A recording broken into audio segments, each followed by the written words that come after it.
She's pink, she's perky, and she might be plotting world domination. I'm not claiming anything. The clues are: number 1. Peppa's red dress is a warning, not a style choice. Peppa Pig wears the same red dress in every episode, no matter what she's doing or where she goes. It doesn't change with the weather, and she never switches it out for special occasions. At first, it seems like a basic design choice, but it starts to feel strange when you notice how consistent it is. In Western culture, red often means danger, warning, or even something a little darker. Peppa doesn't act like a villain, but her behavior often shows signs of control and selfishness, traits linked to subtle dominance. She likes things her way, and she usually gets what she wants. So, the dress might not just be part of her look, it might be a quiet signal of how powerful she really is. Number 2. Peppa cuts off Susie the moment she feels outshined. In one episode, Peppa is determined to learn how to whistle. She can't figure it out, and it clearly frustrates her. So, she calls her best friend, Susie Sheep, to talk about it. At first, Peppa is relieved to hear that Susie doesn't know how to whistle either. It makes her feel better. But then, Susie tries, and succeeds. Instantly, Peppa's mood shifts. She doesn't say a word, she just hangs up the phone. This isn't just frustration,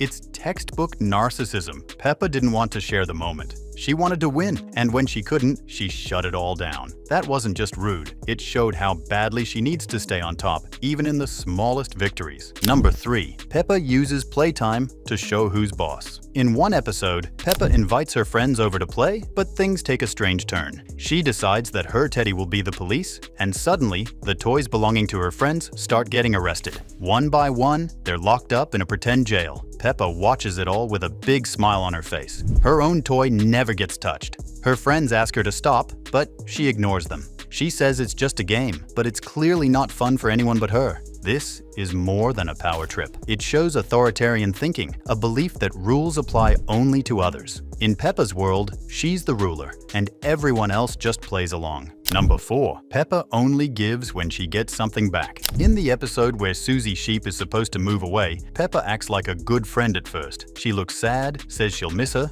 and even gives Susie her favorite plastic crown as a goodbye gift. It seems sweet until things change. When Susie's mom gets a call saying they're not moving after all, Peppa doesn't celebrate. Instead, she immediately asks for her crown back. That crown wasn't a gift, it was a transaction. In Peppa's mind, kindness only counts if it benefits her. Her generosity isn't real, it's just a tool. That's a sign of manipulative behavior that even adults recognize. If Peppa doesn't get something out of the deal's off. Number 5. Peppa pushes Grandpa past his limit and finds it funny. During a sleepover at her grandparents' house, Peppa decides it's not bedtime yet. She and George come downstairs and ask Grandpa Pig to play a game where he throws them up in the air. George is small, so it's not a big deal. But Peppa is heavier, and Grandpa is clearly struggling. He's out of breath, moving slowly, and even mentions how heavy she's gotten. Grandma Pig steps in and gently says he's probably too tired to keep going. Peppa doesn't stop. She smiles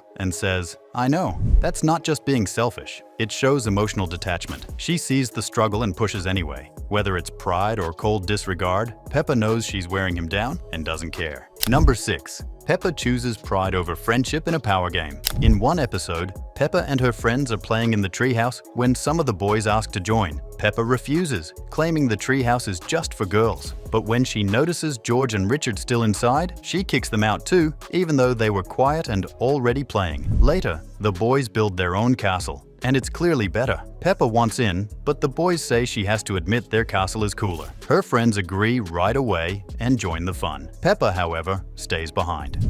She refuses to say it, even if it means being left alone. This isn't just about stubbornness. It's delusional self-importance. Peppa would rather isolate herself than accept she's not in control. That's a level of pride most toddlers don't show, and a red flag for early signs of egotism. Number 7. Peppa nearly ruins a wedding and laughs it off. In the Peppa Pig movie Cinema Party, Peppa tags along to help Mrs. Cow pick out her wedding dress. Everything goes well at first. Mrs. Cow finds a yellow fabric she loves, and everyone is excited. But then, Peppa starts playing with scissors in the fabric shop. When the staff isn't looking, she cuts straight through the dress, leaving it full of holes. It could have been a disaster. Thankfully, Mrs. Cow happens to love cheese and decides to keep the Swiss cheese style look. But what if she hadn't? This wasn't just a silly accident. It happened during one of the most important moments in someone else's life. And somehow, Peppa still made it all about her. Peppa does what she wants, no matter what's at stake.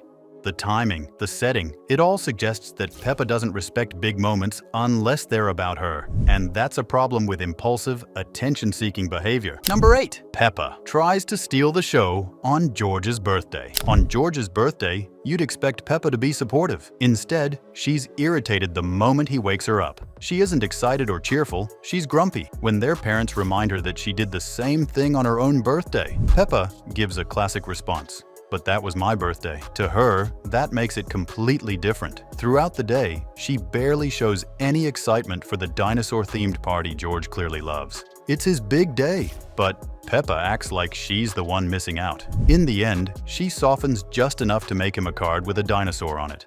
But by then, it's clear. Her jealousy of the spotlight makes her struggle to celebrate anyone else's joy. Number 9. Peppa puts her sleep before George's health. When George catches a cold, Peppa doesn't act like a caring older sister. Instead of showing concern, she starts questioning how sick he really is. Once she hears he doesn't need to go to the hospital, she acts like it's not serious at all. Later that night, George is sneezing and coughing loudly. He's clearly uncomfortable and struggling to sleep. But Peppa? She's not worried about him. She's upset about the noise. She even tells him to sneeze more quietly, like it's something he can control. Then, she rolls her eyes and mutters how impossible that would be. This is not normal sibling teasing, it's emotional coldness. Peppa shows no empathy, even when George is clearly unwell. She's bothered by the inconvenience, not the fact that her brother is suffering. It's a moment where her lack of compassion becomes hard to ignore. Number 10. Peppa destroys the computer and calls it a lesson. While Mommy Pig is working at her computer, Peppa decides it's time to teach George a lesson. But instead of using words, she starts pounding on the keyboard, even after her mom clearly tells her not to touch it. The screen freezes, the system crashes, and for a moment, the whole computer stops working. Peppa's excuse? She was only showing George what not to do. It's not curiosity, it's defiant manipulation. Peppa uses her lesson as a cover for doing exactly what she wanted. If Daddy Pig hadn't fixed it by restarting the machine,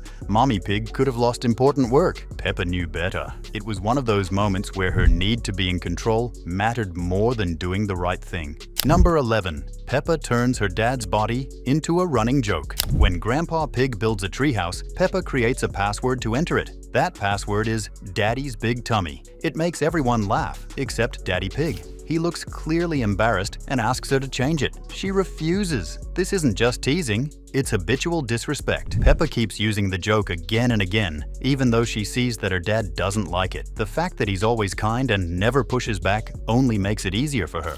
This is how mockery becomes normalized, when no one stops the one who crosses the line. Number 12. Peppa uses cheating as a weapon every time she loses. In the episode The Quarrel, Peppa loses twice in a game with Susie Sheep. Instead of accepting it, she accuses Susie of cheating, loudly. Susie leaves, and the two girls stop speaking. Later, when they're made to apologize, Peppa says she's sorry, but adds, "Even though you did cheat." That's gaslighting. Plain and simple. It wasn't just about winning, it was about rewriting the story so she didn't feel like a loser. Peppa doesn't just hate losing. She rewrites reality when it threatens her pride. Number 13. Peppa terrifies Mr. Potato with one ruthless question. During a talk on healthy eating, Mr. Potato encourages kids to eat more vegetables. Peppa raises her hand and calmly asks, "Should we eat potatoes too?" The question stuns him. The kids start whispering. Peppa even says he's not a normal vegetable. This isn't a joke, it's social intimidation. She targets Mr. Potato's identity in front of everyone. Whether or not she meant it that way, the effect is clear. She put him on the spot with the kind of passive-aggressive cruelty that leaves no room for escape. Number 14. Peppa hijacks the playground to stay in charge. At recess, Peppa joins a game already in progress, but instead of joining in, she takes over. She says they're playing it wrong, jumps into the tire swing, and tries to lead. Then, she gets stuck. The others laugh. Peppa gets annoyed, not because she's stuck, but because she's not in charge anymore. This is classic control-driven behavior. She doesn't want to be part of the group unless she's leading it. And if things go wrong, it's never her fault. It's the game, the players, or the rules. Anything but her.